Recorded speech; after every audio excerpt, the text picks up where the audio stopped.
In March 2023, a face millions knew from Nickelodeon was found wandering the streets of Los Angeles in the early morning.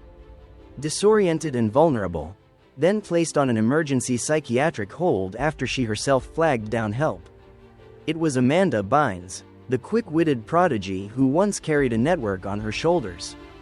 After a 9-year court conservatorship had finally been terminated in 2022, many believed her story had turned a corner. But the reality was more complicated, and far more human. This year, Bynes re-entered headlines in ways that said as much about modern fame as about her. She launched an OnlyFans account, not for explicit content. She stressed, but to speak directly with fans, and publicly documented a weight loss plan using Ozempic, openly confronting the body image struggles that helped push her out of Hollywood years ago. How does a teen sensation who seemed born for the spotlight end up fighting in public for control of her body, her image, and her future? And what, exactly, happened between the punchlines and the headlines that turned America's funny girl into a fragile symbol of the dangers of child stardom? Amanda Laura Bynes was born on April 3, 1986, in Thousand Oaks, California, into a middle-class family that blended tradition with creativity. Her father, Rick Bynes, was a dentist with a passion for comedy who loved to make people laugh. Her mother, Lynn, worked as a dental assistant and office manager. Amanda grew up as the youngest of 3 children, with an older brother, Tommy, and an older sister, Jillian. Their household was warm and supportive, but also filled with high expectations. Rick encouraged humor and performance, while Lynn emphasized discipline and education. From an early age, Amanda displayed an uncanny knack for mimicry.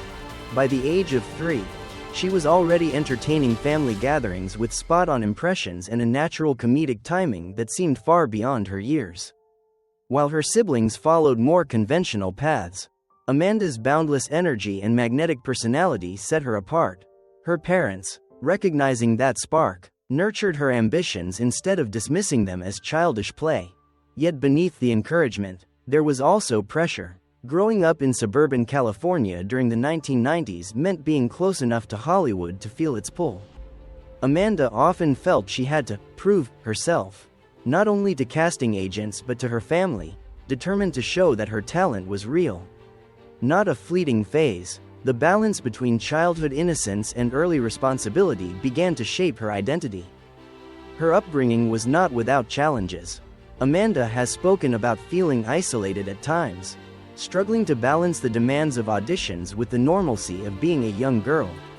Unlike her friends at school, she spent weekends in acting classes, rehearsals, or driving to auditions with her mother.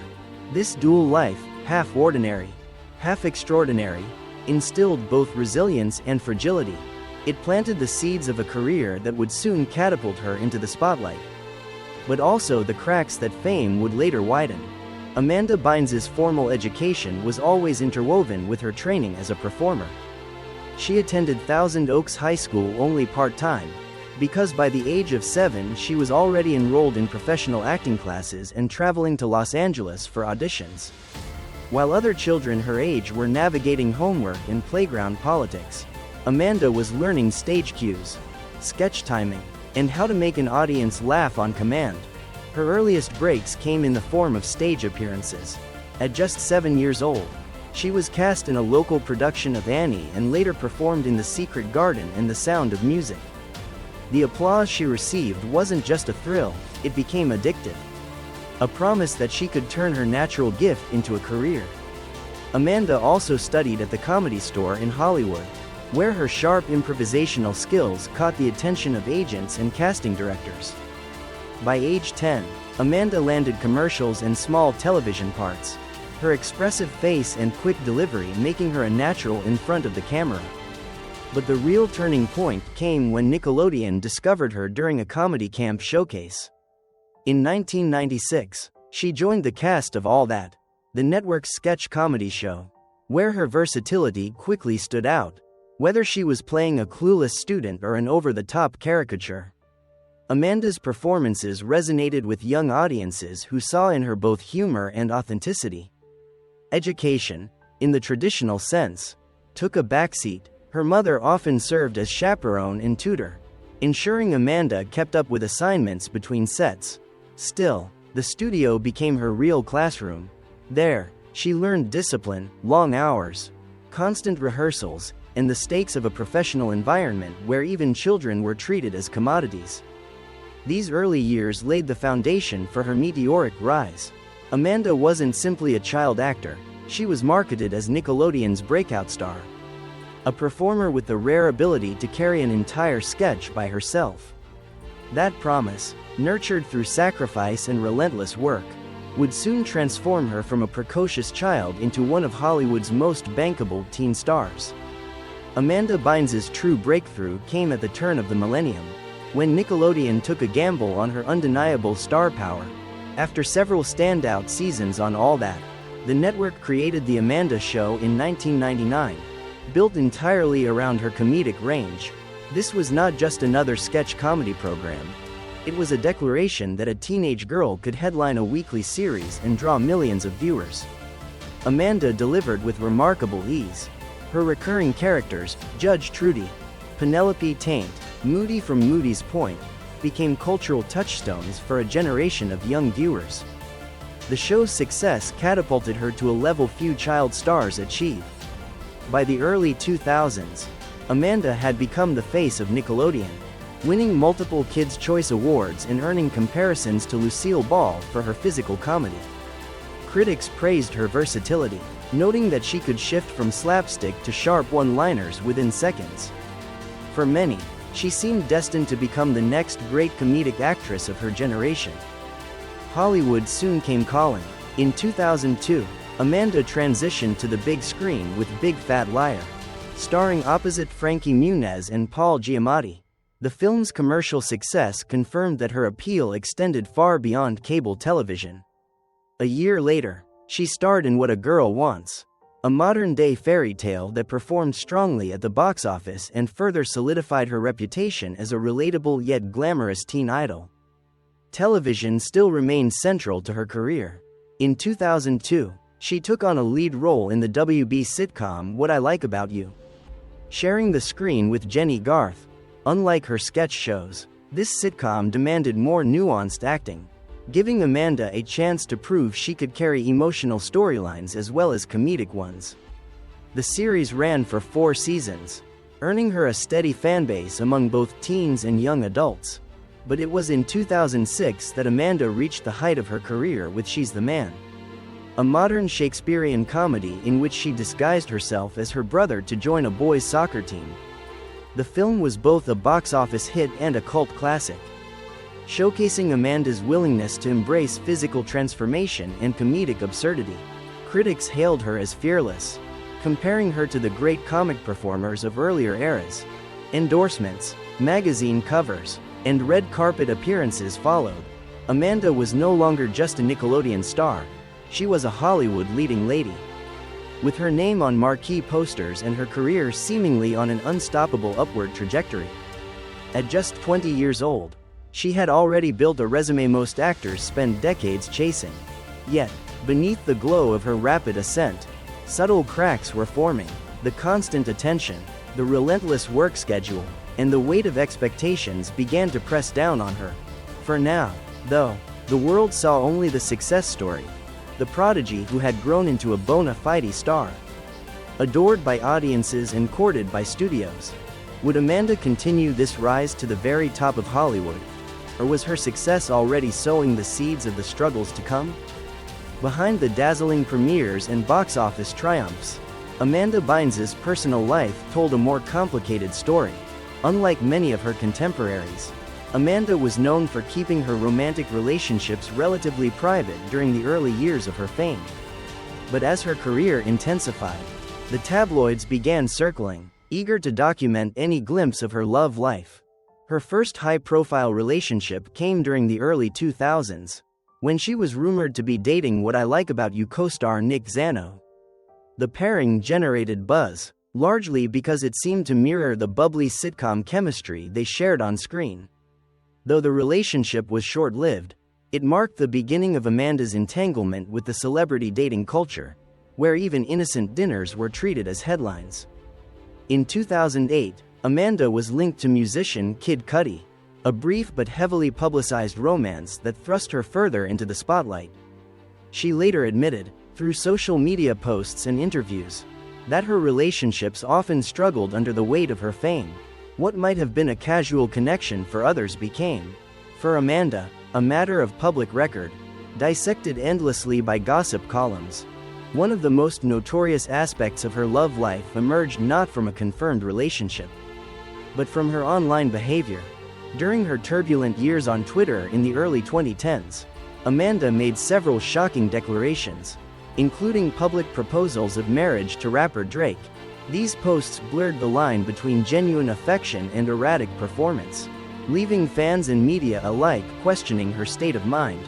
Engagement rumors also surfaced in 2020, when Amanda announced her intention to marry Paul Michael, a man she reportedly met in rehab. Their relationship, marked by social media declarations and sudden breakups, underscored Amanda's vulnerability in matters of the heart. The engagement was eventually called off, though they remained in an on and off partnership. For fans, it was a window into her yearning for stability, even as her personal struggles made that stability elusive. Unlike many Hollywood stars who carefully curated glamorous romances, Amanda's love life often seemed unsteady, shaped more by her internal battles than by red carpet narratives. She longed for connection, but the intensity of media scrutiny and her own challenges made it nearly impossible to nurture lasting relationships. The same qualities that made her magnetic on screen, openness, intensity, unpredictability, seemed to work against her when it came to love. While Amanda charmed millions as the girl who could make anyone laugh, behind closed doors she was searching for something more enduring, a partner who could see the woman beyond the headlines. Would she find that stability in love, or would her personal struggles overwhelm her search for companionship? The answer began to take shape as the spotlight turned from her romances to the scandals that would soon redefine her entire public image. The shift in Amanda Bynes' story was as dramatic as it was heartbreaking. By the late 2000s, the once celebrated, America's funny girl, began to unravel under the unforgiving glare of Hollywood. What started as subtle signs, a sudden retirement announcement in 2010, erratic interviews, and an increasing withdrawal from the industry, soon escalated into a full-scale public crisis.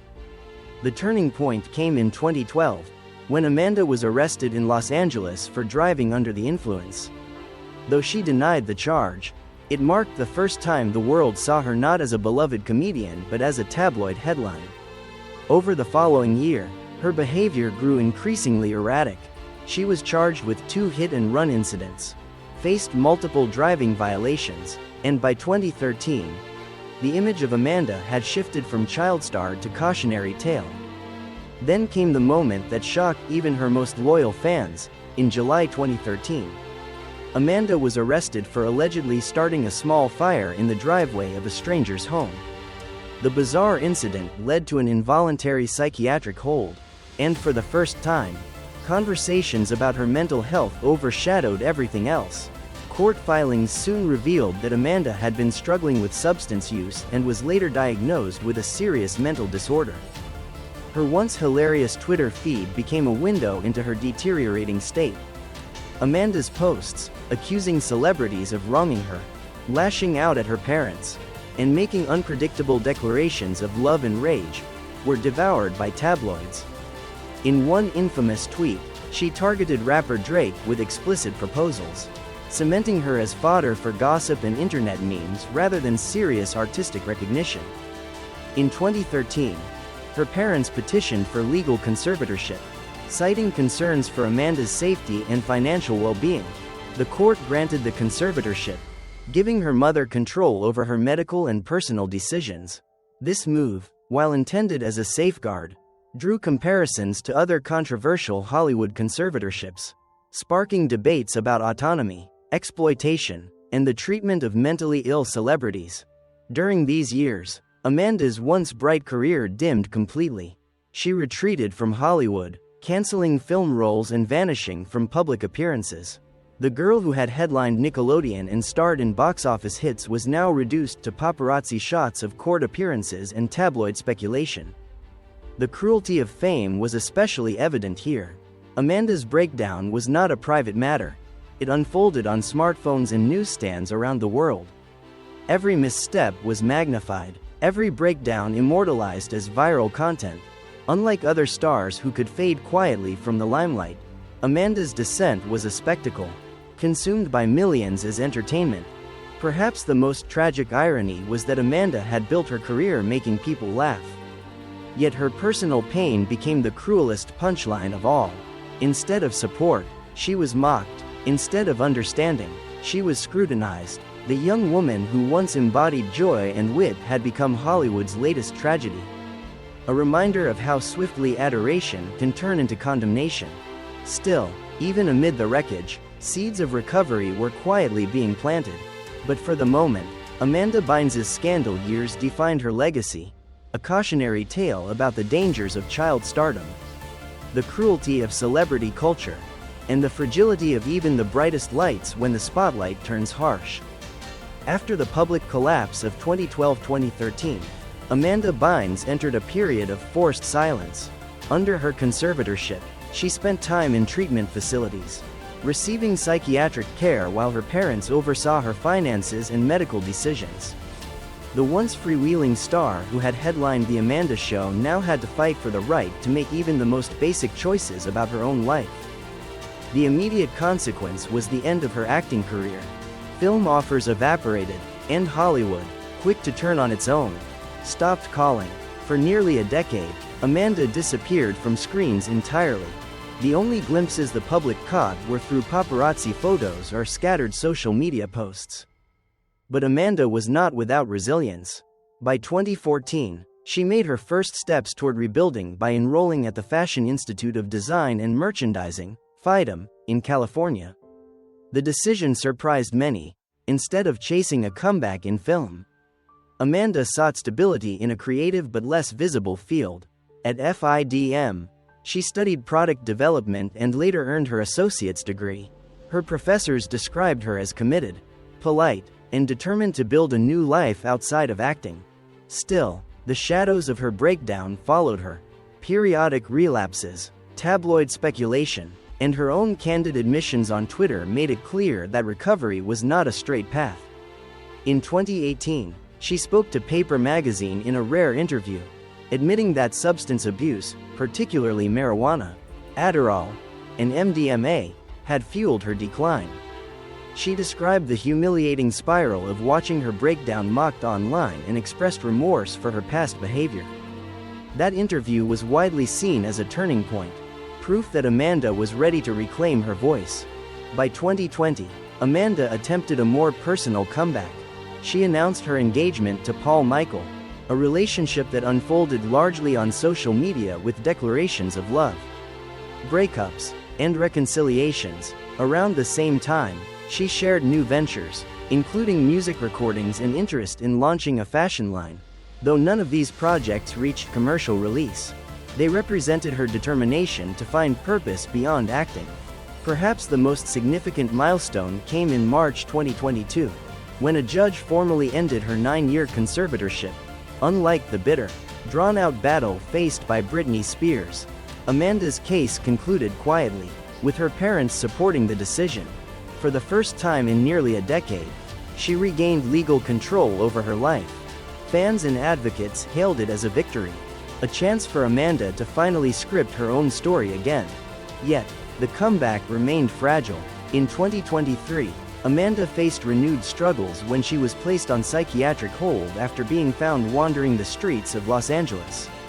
Later that year, she shared her weight loss journey using Ozempic and launched an OnlyFans account to interact with fans. These moves highlighted her ongoing effort to find a sustainable identity in the public eye, neither the child star nor the tabloid spectacle, but something more self-defined. The consequences of her scandals were undeniable: a lost acting career, years of legal guardianship, and a tarnished public image. But Amanda's attempted comebacks also revealed something else: a refusal to be erased. a persistence to reclaim agency in a world that once reduced her to a headline.